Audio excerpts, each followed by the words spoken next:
Georg Elser war kein Soldat, kein Politiker, kein Mitglied einer Widerstandsgruppe.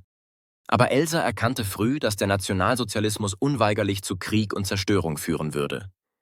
Er war überzeugt, dass nur die Entfernung der nationalsozialistischen Führungsspitze das Unheil aufhalten könnte. Für ihn stand fest, ein einzelner Mensch kann, wenn er entschlossen und mutig handelt, Geschichte beeinflussen. Der Münchner Bürgerbräukeller war jedes Jahr am 8. November Schauplatz einer fest eingeplanten Rede Adolf Hitlers. Die Rituale und Abläufe waren Elser wohl bekannt. Er nutzte diese Vorhersehbarkeit und begann im Herbst 1939 mit den Vorbereitungen.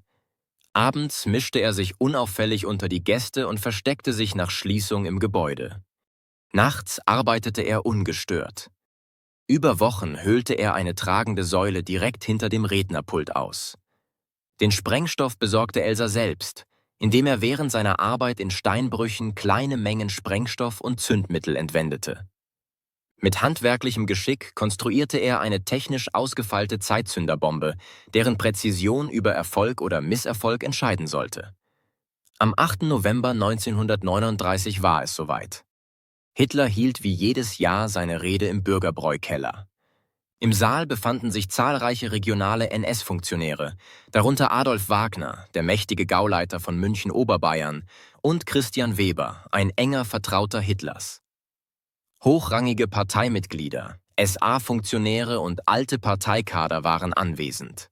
Die wichtigsten Spitzen des NS-Staates wie Hermann Göring, Heinrich Himmler, Josef Goebbels und Rudolf Hess fehlten jedoch.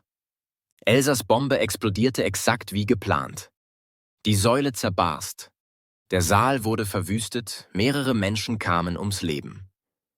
Doch Hitler hatte den Bürgerbräukeller wenige Minuten zuvor verlassen und entging dem Attentat nur knapp. Noch in derselben Nacht wurde Georg Elser an der Schweizer Grenze festgenommen.